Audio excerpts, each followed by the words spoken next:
We are inordinately challenged as we age with diabetes and the consequences of that. The vascular disease that is a consequence of diabetes, poor cholesterol, obesity, smoking, inflammation, and stress. And people forget about the stress piece.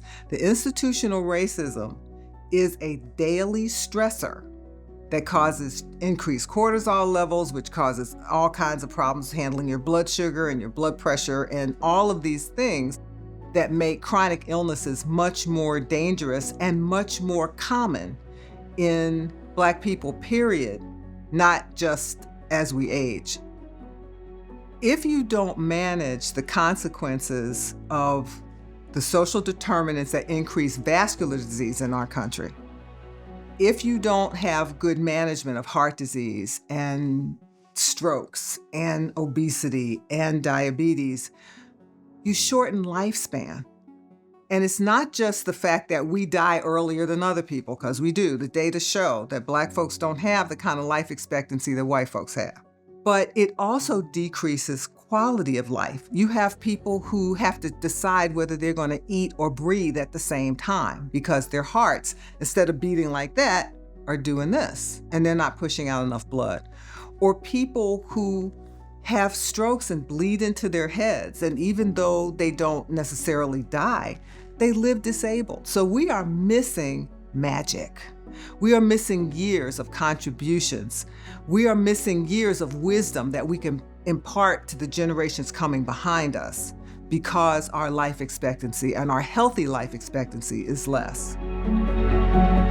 When your blood sugars are too high, and even when it's just your insulin levels, even if your blood sugar is normal, but if you have what's called insulin resistance, where your body is sending out enough insulin to beat your muscles and everything into decreasing your blood sugar, it makes inflammation more of a problem and allows deposition of cholesterol and other kinds of products of inflammation in the blood vessels to block those blood vessels.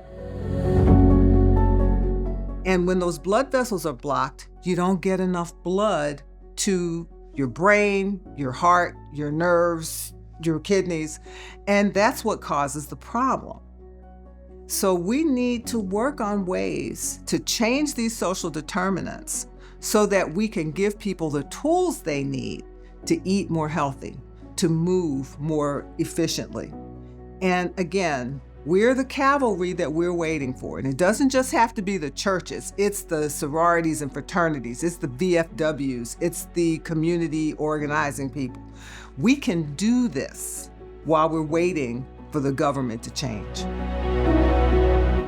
The most important factor in managing chronic conditions is to do what I call the level of care prescription.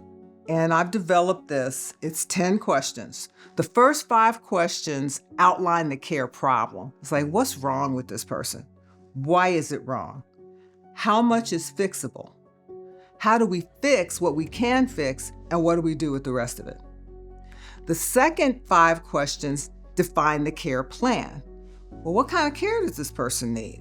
Like, do we need them to have 60,000 medicines and wound changes, or can the grandson just come up and write bills twice a week? What kind of care? Well, how much care, and how often do they need care? And then the fourth question, I think, fourth of the second half of the questions is most important. How long do we have to do this for? Because this is where physicians fail families. Now, we don't know how long a disease is going to last, but we do know what the consequences are and what the natural history is. And we know that this chronic condition, whether it's lung disease, heart disease, kidney disease, arthritis, whatever it is not going to get fixed with a shot of penicillin. So we need to let families know that their care responsibilities are going to last for the rest of this person's life and that they're likely to increase. And if we told people that, they might make more informed decisions. I mean, a family can do anything for 6 weeks. My mother was sick for 10 years. So if people know that this is going to be an ongoing issue, and that it's going to get reevaluated and it's going to change. My level of care prescription can be done at any point in somebody's care plan so that we figure out what do they need now and how do I get it now since the change has happened. The last question is, how much education does the caregiver need to have? Do I need a registered nurse at the bedside 24 hours a day? Or can the granddaughter come up and bake a couple of days? I mean, we need to be specific about what people need at each stage of their chronic illness so that we can get the right resources and keep them out of the hospital. Because hospitals are not safe for people. You get infected with things we can't cure. You have medication errors. You have delirium or confusion that comes from medications or illness or whatever, and you have falls. If you can keep somebody out of the hospital, that's really important. And unfortunately, what we do as hospital clinicians is we decide nursing home, nursing home, nursing home, nursing home. And then people go home from the nursing home and get sick and come back because we haven't really figured out what they need.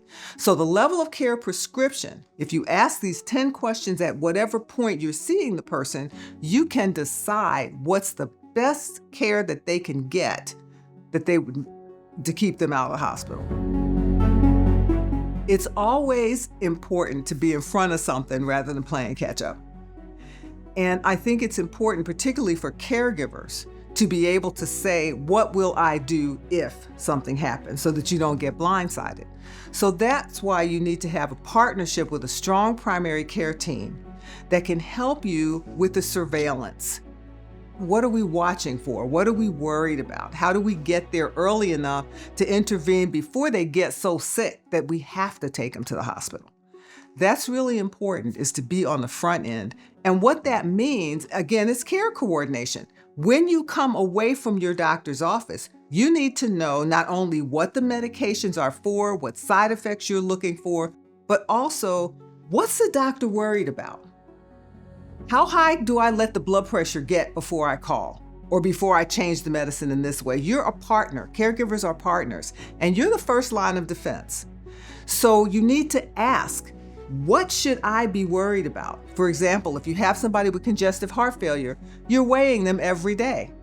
And if they gain X number of pounds in X number of days, you have a specific way to respond. And that makes you a partner in the care team. So getting ahead of something, you're much more likely to have a good outcome than if you're trying to fix it once it's broken.